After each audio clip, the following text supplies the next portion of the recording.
টানা ৩ বছর রুশ হামলা থেকে নিজেদের অঞ্চল আত্মরক্ষার ভূমিকায় ছিল কিয়েভ। ছোটখাটো ড্রোন হামলা ছাড়া তেমন বড় আঘাত করতে পারেনি তারা। সম্প্রতি মার্কিন প্রেসিডেন্ট জো বাইডেনের অনুমতি পেয়ে চলতি সপ্তাহের মঙ্গলবার প্রথমবারের মতো রাশিয়ার অভ্যন্তরে দূরপাল্লার ক্ষেপণাস্ত্র হামলা চালায় কিয়েভ। সেই রেশ কাটতে না কাটতে বুধবার রাতে মস্কোতে যুক্তরাজ্যের তৈরি স্টর্ম শ্যাডো ক্রুজ ক্ষেপণাস্ত্র হামলা চালায় তারা। এর মাঝে কিয়েভে পারমাণবিক বোমা হামলার হুঁশিয়ারি দিয়েছে ক্রেমলিন। পরিস্থিতি এমন যে কোনো সময় একটি বিশাল যুদ্ধের সাক্ষী হতে হবে বিশ্বকে। এই পরিস্থিতির জন্য বাইডেনকেই দুষছেন বিশ্লেষক ও পর্যবেক্ষকরা।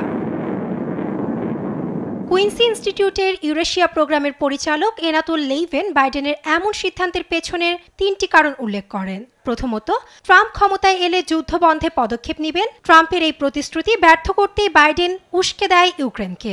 দ্বিতীয়ত, টেকসই সমঝোতার পূর্বে ইউক্রেনের সামরিক সক্ষমতা বাড়াতে এই পথ বেছে নেন বাইডেন। তৃতীয়ত, একের পর এক ইউক্রেনের অঞ্চল দখলে রাশিয়াকে ঠেকাতেই বেছে নেন এই বিকল্প পথ। নাম প্রকাশে অনিচ্ছুক দুই মার্কিন কর্মকর্তা ওয়াশিংটন পোস্টকে জানান, ক্রুস্ক অঞ্চলে 10,000 কোরিয়ান সৈন্য মোতায়েন করেন ভ্লাদিমির পুতিন। তাদেরকে পিছু হটাতে ইউক্রেনকে ক্ষেপণাস্ত্র হামলার অনুমতি দেওয়া হয় বলে জানান তারা। তবে দায়িত্ব নেওয়ার পর ট্রাম্প বাইডেনের অনুমোদনটি বাতিল করলে জেলেনস্কির বিপদের শঙ্কা দেখছেন বিশ্লেষকরা।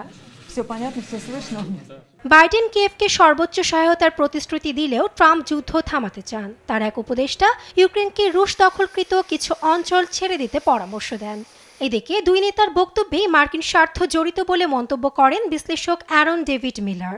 এতে ট্রাম্প বাইডেনের অনুমোদনটি বাতিল করবেন না বলে আশাবাদী তিনি।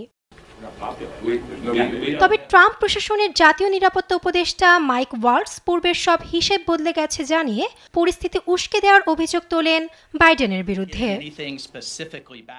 নিউজ ডেস্ক, দেশ টিভি।